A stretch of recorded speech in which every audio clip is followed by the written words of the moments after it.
I don't have my notes open and I don't have any thoughts collected, but I just finished watching The Substance and I am traumatized, terrified, I'm amazed, I'm mind blown, and this is something ridiculously awesome that I never want to watch again. I loved it. It was amazing. And I have to talk something about it because otherwise I will explode.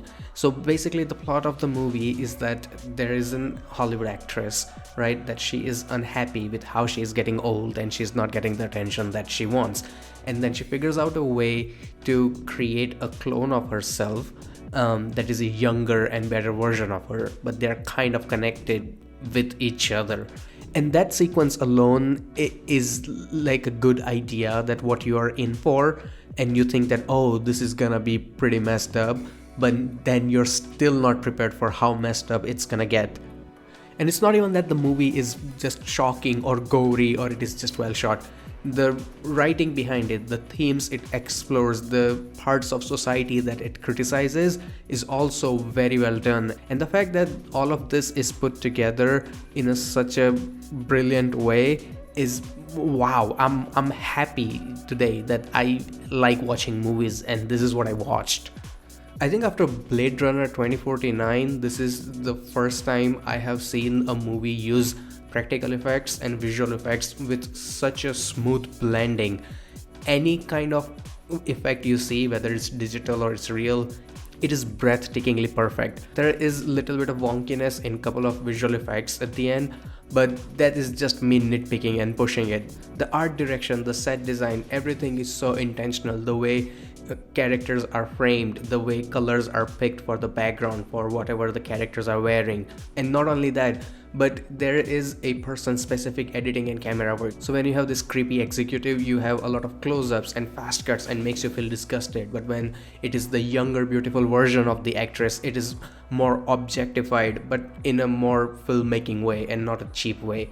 Camera lingers longer on her body and makes her feel less like a human and more like a piece of meat.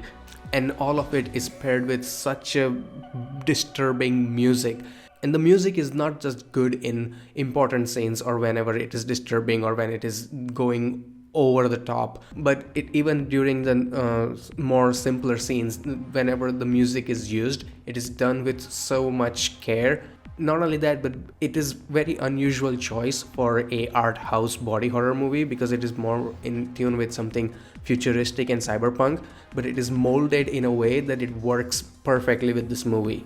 And all of this talent and effort is in service to brilliant performances by both lead actresses and all the side actors. Especially Demi Moore, the way she makes herself vulnerable on screen is really commendable. There isn't a single bad performance in this movie. Even the creepy hallway guy is well done. The movie does have some logical problems, but because the movie understands that it is over the top, neither movie nor you as an audience member care about some of the things making sense.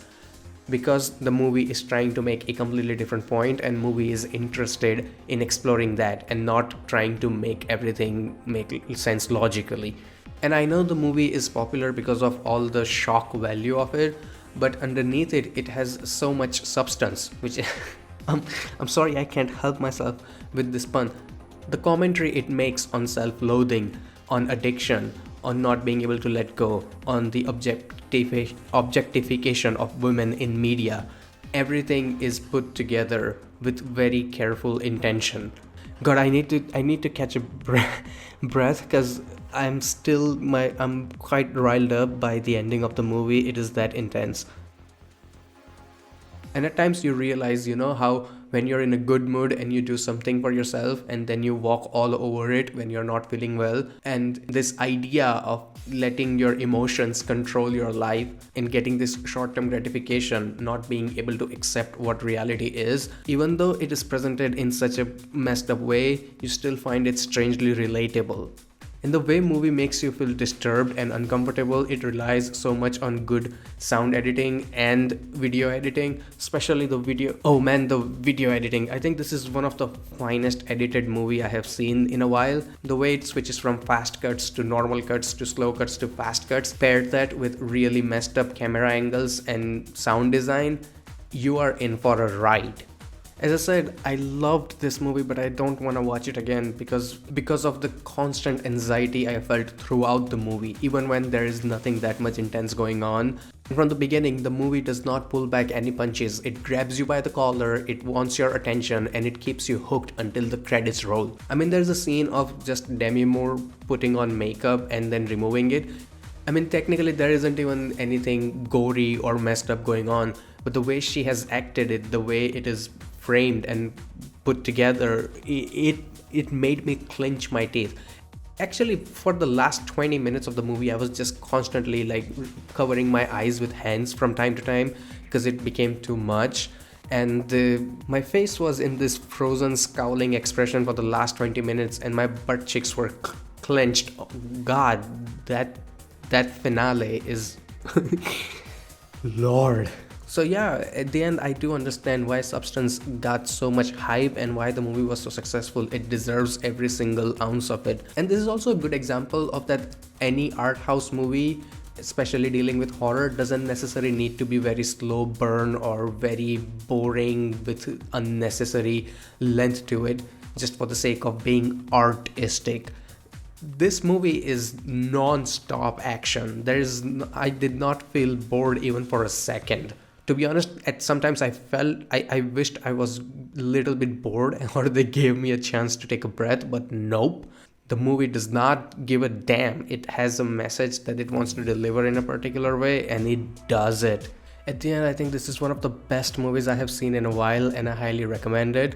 However, I will give as many trigger warnings as possible. There is so much messed up stuff that happens in this movie that if you get easily disturbed by something like this, don't even go near this movie. If you have problem with blood, gore, horror, or anything intense, just don't even get into like 100-kilometer radius of this movie.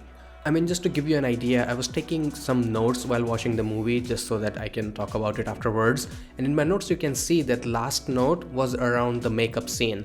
After that, I even forgot that I am supposed to review this or talk about this. And the last sentence is after me watching the movie. So yeah, that should make it clear. Even the typography and lettering is done with so much intention. Whenever there is text in the movie, you understand its presence and its power. It is done with a lot of intention.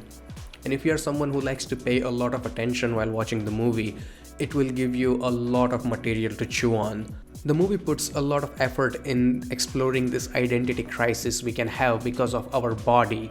Because when we look in the mirror, we have this certain expectation of how we should look, how so many of those expectations are put on us by people around us from society. This constant pressure to look perfect, to look younger, to look more beautiful.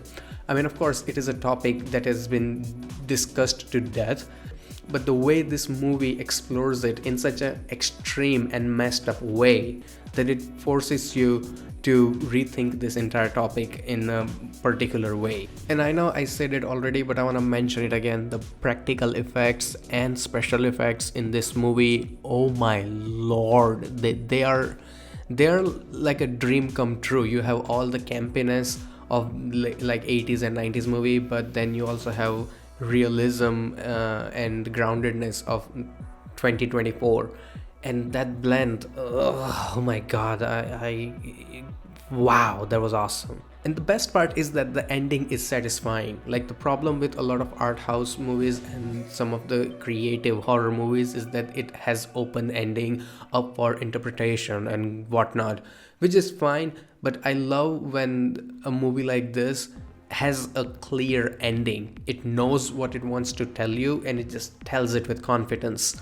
There's a lot to interpret and chew on. I'm just saying that it doesn't end abruptly and leaves you frustrated. So that should give you an idea.